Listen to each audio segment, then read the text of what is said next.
உண்மையாகவே இந்தியா பாகிஸ்தான் இடையில் இருக்கக்கூடிய பிரச்சனை என்ன சார்? சார், அவங்களுடைய origin is based on terrorism தான். அவங்க இந்த டெரர் குரூப்ஸ் தான் பாகிஸ்தானை உருவாக்குனது, அதை மறக்கக்கூடாது. நம்ம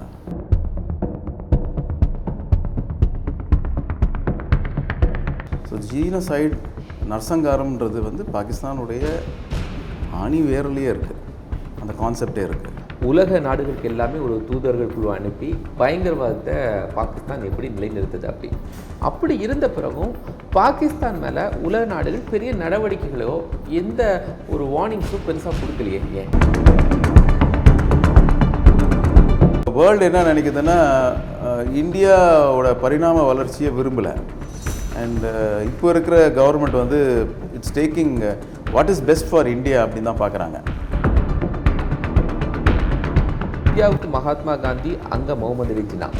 முகமது அலி ஜின்னாவை நம்ம ஒரு வலிமையான தலைவராக தான் பார்த்தோம். பிரிவினையை அவர் ஊக்குவித்தால் கூட ஒரு வலிமையான தலைவராக தான் பார்த்தோம். அங்கே எங்கே தீவிரவாதம் வந்துச்சு?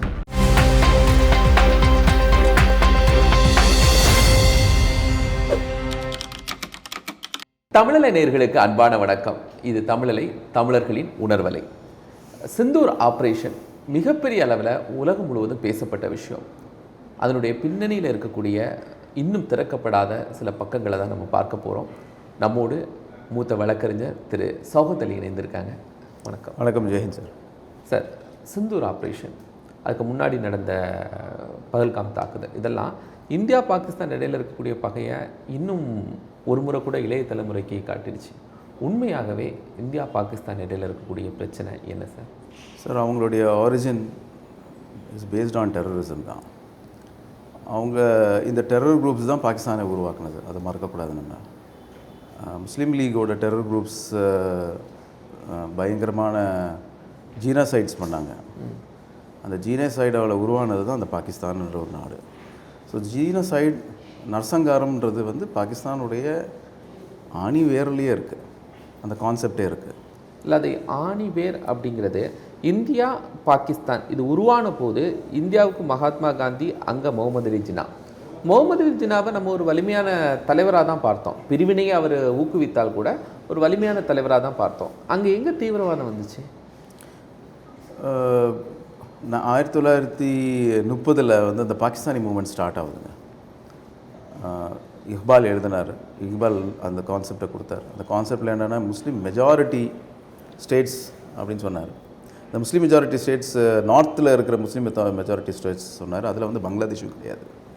தென் சப்சிக்வெண்ட்லி இந்த மூமெண்ட்டில் காங்கிரஸ்லேருந்து விட்டு போன, காங்கிரஸ்லேருந்து ரிசைன் பண்ணி போன ஜின்னா தான் அந்த மூமெண்ட்டை உயிர் கொடுக்குறாரு.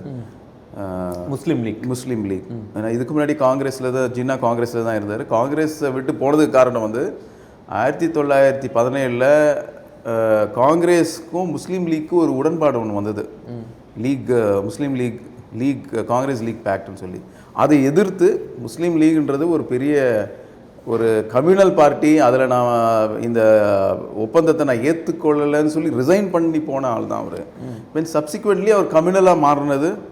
அது so many ஃபேக்டர்ஸ் இருக்குது ஏன் அவர் கம்யூனலாக மாறினார்னு சொல்லி.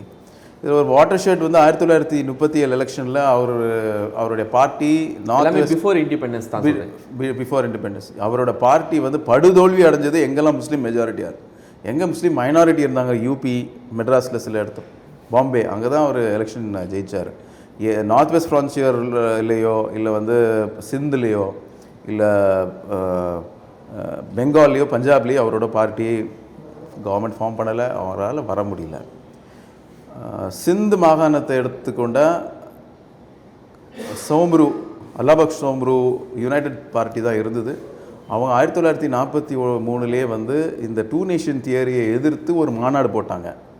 அதே மாதிரி பஞ்சாப் யூனியனிஸ்ட் பார்ட்டி, அதில் ஹிந்துஸ் முஸ்லீம்ஸ் 2 பேர் இருந்தாங்க. ஸ்ரீ ராம் பிரசாதும் அப்புறமா சார் ஹிசர் ஹயாத்லாம் இருந்தாங்க. பெங்காலில் கிருஷாக் பிரஜா டோட்டலி முஸ்லீம் லீக்கும் அதுக்கு எதிர் பார்ட்டி. அவங்க தான் அதில் இருந்தாங்க. 1943 ஒரு கான்ஃபரன்ஸ் கூட நடத்தினாங்க 2 நேஷன் தியரிக்கு எதிராக. சோம்ரு நடத்தினார். இந்த கான்ஃபரன்ஸ் நடந்து ஒரு 3 மாதத்துக்கு அப்புறமா சோம்ருவை இவங்க கொலை பண்ணுறாங்க முஸ்லீம் லீக். ஸோ முஸ்லீம் லீக் அந்த காலத்தில் இருந்து ஒரு டெரர் ஃபேக்ஷனாக தான் ஃபங்க்ஷன் ஆகிட்டு இருக்கு. அந்த டெரர் ஃபேக்ஷன் என்ன பண்ணுறாங்க, சில முஸ்லீம் மத தலைவர்கள் எல்லாம் வந்து அவங்க கூப்பிடுறாங்க. அதில் ஒரு முஸ்லீம் மத தலைவர்கள்னா பாகிஸ்தானுக்கு உள்ளே இருக்கக்கூடிய முஸ்லீம் இல்லை, ஆல் ஓவர் இந்தியாவில் இருக்கிற மத தலைவர்கள்லாம் அவங்க கால் பண்ணுறாங்க. பர்டிகுலர் ஸ்டேட்ஸை சொல்லுவீங்களா, பர்டிகுலர் ஒவ்வொரு அப்போ வந்து இந்தியா, பாகிஸ்தான், பங்களாதேஷ் எல்லாம் ஒன்று தானே. ஓகே, எல்லாரையும் அவர் கல்டிவேட் பண்ணார். அதில் கல்டிவேட் ஆனவர் தான் ஷபீர் அஹமத் உஸ்மானி அப்படின்னு ஒரு ஆள். ஷபீர் அஹமத் உஸ்மானி தியோபந்தில் இருந்து ஸ்பிளிட் ஆகிறாரு. தியோபந்த் வந்து காம்போசிட் நேஷனலிசமை பற்றி பேசுனாங்க. ஹுசைன் மதனி அவர் பேசுனது வந்து ஒருங்கிணைந்த தேசியவாதத்தை பற்றி பேசினார். இவங்க அந்த பார்ட்டியிலேருந்து பிரேக் ஆகி ஷபீர் அஹமத் உஸ்மானி அஷ்ரஃப் அலி சான்வி 1948 பிரேக் பண்ணி அவங்க வந்து டோட்டலாக பாகிஸ்தானி மூமெண்ட்டை சப்போர்ட் பண்ணுறாங்க. அவங்க ஒரு ஆர்கனைசேஷனை உருவாக்குறாங்க, சர்ஃபரோஷான இஸ்லாம். சர்ஃபரோஷ் அப்படின்னா உயிரை கொடுக்க தைரியசாலிகள் நடத்தும். அந்த ஒரு ஆர்கனைசேஷன் தான். அவங்களோட அஜெண்டா என்ன இருந்ததுன்னா, இந்தியாவை ஃபுல்லாக வந்து இஸ்லாமிய நாடாக ஆக்கணும் அப்படின்னு சொல்லி. அந்த மாதிரி ஒரு ஆர்கனைசேஷனால் தான் இந்த மாதிரி தீவிரவாத குழுக்களால் தான் வந்து பாகிஸ்தான் மூமெண்ட்டே வந்து இது டெவலப் ஆச்சு. இல்லைனா இந்த குழுக்கள் இல்லாமல் இருந்ததுன்னா இந்த மூமெண்ட் முடிஞ்சிருக்கும். ஏன்னா சோம்ருவை மர்டர் பண்ணதே வந்து இந்த மாதிரி ஒரு குழுக்கள் தான், முஸ்லீம் லீகோட தக்ஸ் அப்படின்னு சொல்லுவாங்க. அவங்க வந்து இந்த மாதிரி அடித்ததுனால தான், கொலை பண்ணதுனால தான் இந்த பிரச்சனை. ப்ளஸ் 1947க்கு நம்ம ஃபாஸ்ட் ஃபார்வர்ட் பண்ணோன்னா, அங்கே வந்து இது நார்த் வெஸ்ட் ஃப்ரான்சியர் ப்ராவின்ஸில் வந்து கவர்மெண்ட்டே வந்து காங்கிரஸ் கிட்ட தான் இருந்தது.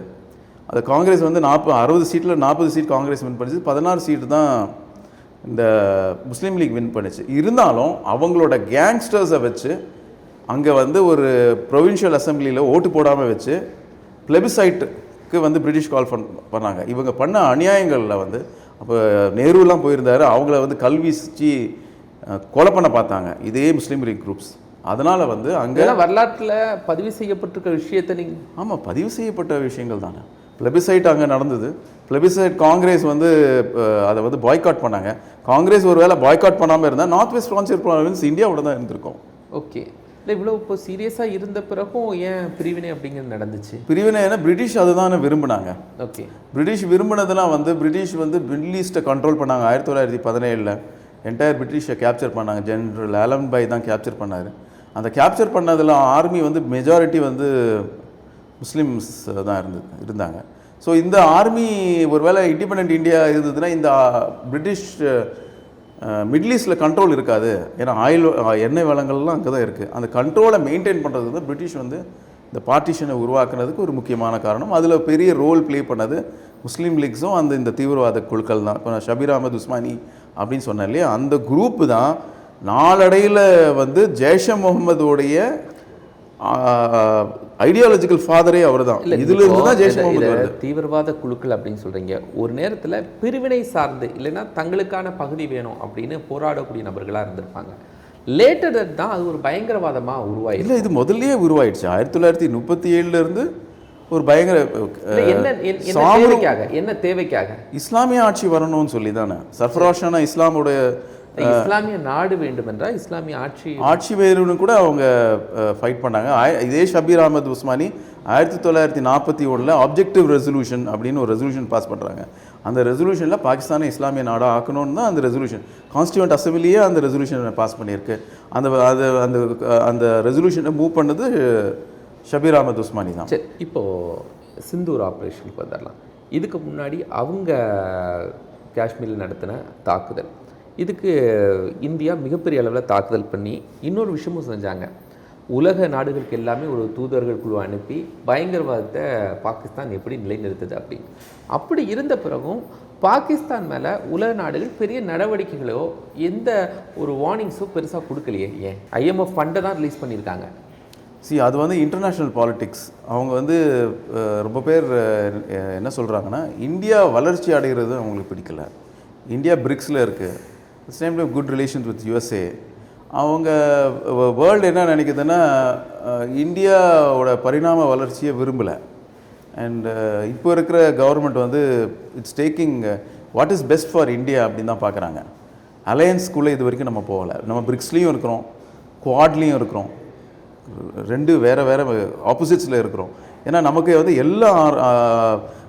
எல்லா அலையன்சஸ் எல்லா பவர்ஸ் வந்து நம்மளை வேணும்னு சொல்கிறாங்க. நம்ம வந்து ஒரு பவர் நமக்கு வேண்டாம், இந்த பவரோட தான் நான் இருப்பேன்னு நான் அலைன்னா தான் நம்ம இருக்க முடியும். அலைன்னா நம்மளால் இருக்க முடியாது. இதை வந்து பிரேக் பண்ணுறதுக்கு தி ஆர் சப்போர்ட்டிங் பாகிஸ்தான். இந்த சிந்தூர் ஆப்ரேஷன் கூட நம்ம 9 டார்கெட்ஸ் அட்டாக் பண்ண ஒவ்வொரு டார்கெட்டும் யுஎன் செக்யூரிட்டி கவுன்சிலால் பேன் செய்யப்பட்ட அமைப்புகள். லஷ்கர் தொய்பா 2001 2005 திருப்பி ரிவைவ் பண்ணுறாங்க. பேன் பண்ணதுக்கு காரணம்னா அல்கைதாவுடைய ஒரு ஆட்ஜங்க்ட், அவங்களுடைய ஒரு செயலியாக அவங்க செயல்பட்டதுனால தான் அவங்கள பேன் பண்ணுறோன்னு அந்த யுஎன் செக்யூரிட்டி கவுன்சில் ரெசல்யூஷனே சொல்லுது. 2001 பேன், 2005 அந்த பேன் தொடருது. அதை நம்ம அட்டாக் பண்ணுறோம். ஹர்கத்துல் முஜாஹிதீன், அந்த ஹர்கத்துல் முஜாஹிதீன் 2001 அல்கைதாவோட கூட்டாளி அப்படின்னு சொல்லி யுஎன் செக்யூரிட்டி கவுன்சிலில் பேன் ஆகிருக்கு. தென் டேனியல் பால் மர்டர் பண்ண ஒரு குரூப் ஒன்று இருக்குது. அந்த குரூப் வந்து நம்ம ஸ்பெசிஃபிக்கலாக சொல்லலை. அந்த குரூப் வந்து லஷ்கர் ஜாங்வி. அது 2003 வந்து யுஎன் செக்யூரிட்டி கவுன்சிலால் பேன் செய்யப்பட்டது.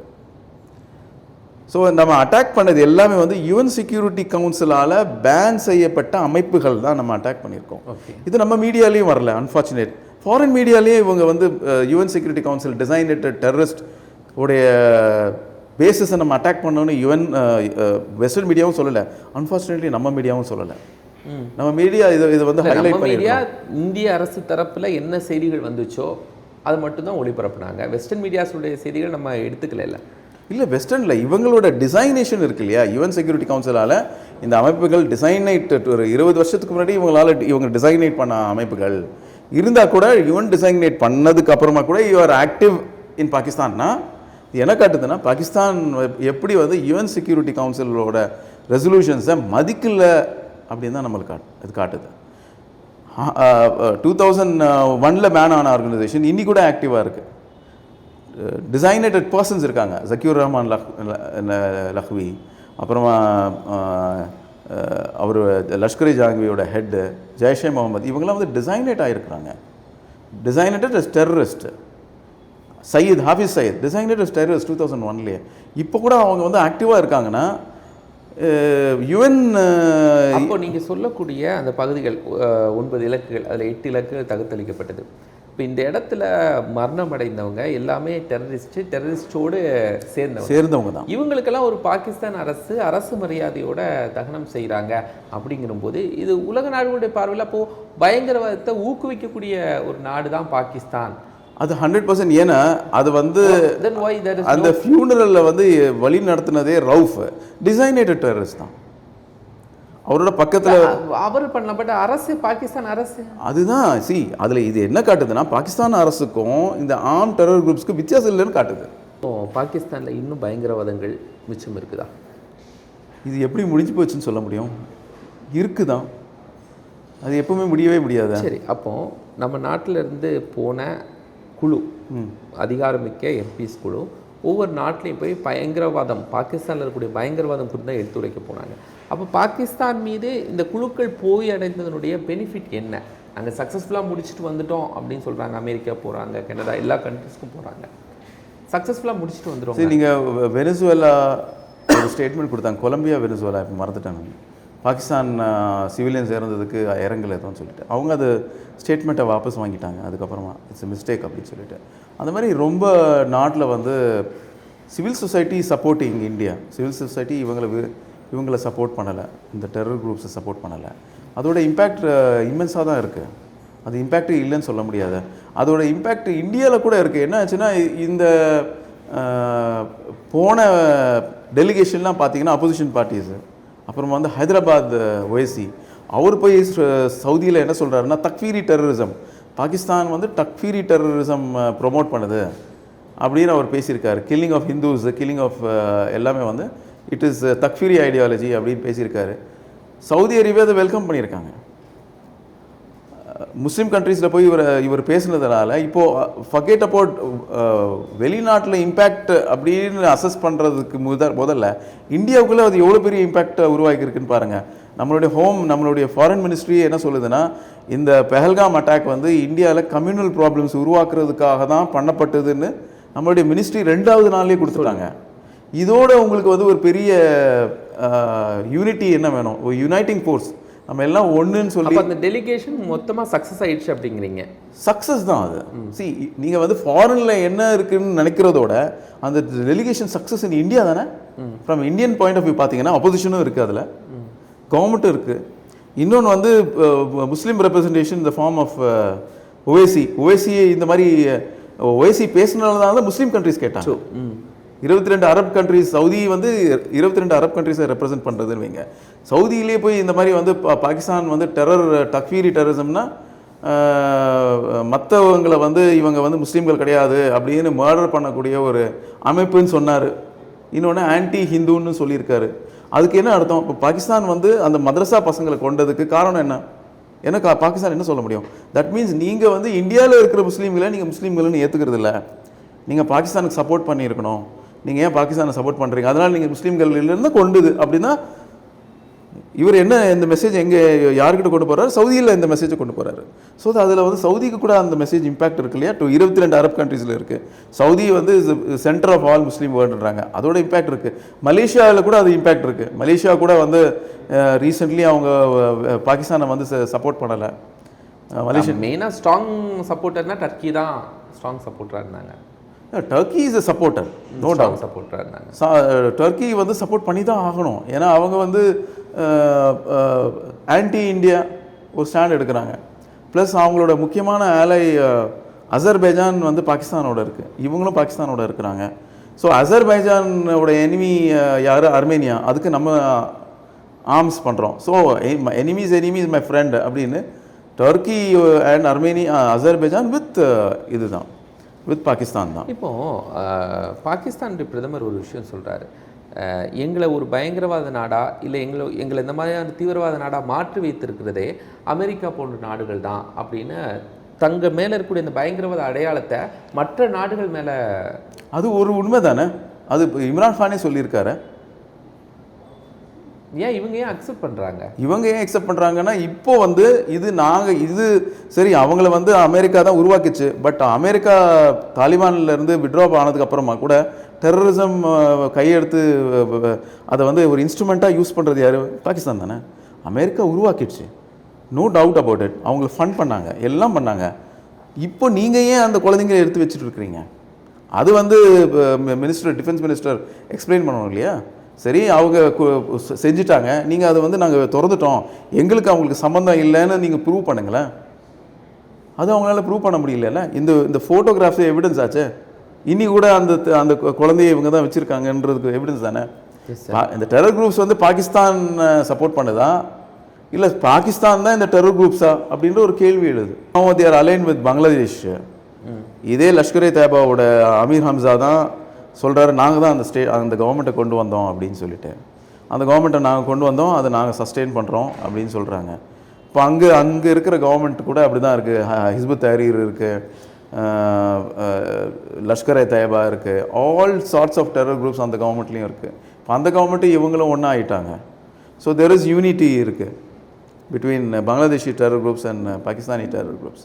அந்த டெரர் குரூப்ஸே வந்து ஸ்டேட்மெண்ட் கொடுக்குறாங்க, நாங்கள் தான் கொண்டு வந்தோம் அப்படின்னு சொல்லிட்டு. எப்போ சார் முடியும் இந்த பிரச்சனை? இது வந்து பாகிஸ்தான் என்ற ஒரு கான்செப்ட் எப்போ முடியுதோ அப்போ தான் முடியும். 2 நேஷன் தியரி என்ற கான்செப்ட் எப்போ முடியுதோ அப்போ தான் இந்த டெரரிசம் முடியும். பாசிபிளா சார்? It's quite possible. இப்போ இல்லை, இங்கே பாருங்கள், 2 நேஷன் தியரியை நம்ம ரிஜெக்ட் பண்ணிட்டோம் இல்லையா? இப்போ வந்து நம்மளோட ஃபாரின் மினிஸ்ட்ரி ஸ்டேட்மெண்ட்டுக்கு அப்புறமா எல்லாமே யுனைட் ஆகியிருக்காங்களே. இப்போ வந்து ரிலீஜியஸ் இந்த வஃப் ஆக்டுக்கு முன்னாடி எவ்வளோ பிரச்சனைகள் இருக்குது, இப்போ அந்த பிரச்சனைகள் இருக்கா? வஃப் ஆக்டில் எவ்வளோ டெமான்ஸ்ட்ரேஷன்ஸ்லாம் இருந்தது, இப்போ அந்த டெமான்ஸ்ட்ரேஷன்ஸ் இருக்கா? ரொம்ப சப்டியூட் ஆகிட்டு எல்லாமே வித் ஃபாரின் மினிஸ்ட்ரி என்ன ஸ்டேட்மெண்ட் கொடுத்தாங்களோ அதை சப்போர்ட் பண்ணி தானே எல்லாமே இருக்கிறாங்க. Okay, there is unity among all sections of the society. ரொம்ப சந்தோஷம் சார், நிறைய தகவலை பகிர்ந்து கொண்டிருக்கீங்க. நேர்களை மற்றும் ஒரு நிகழ்ச்சியில் சந்திக்கலாம். நன்றி.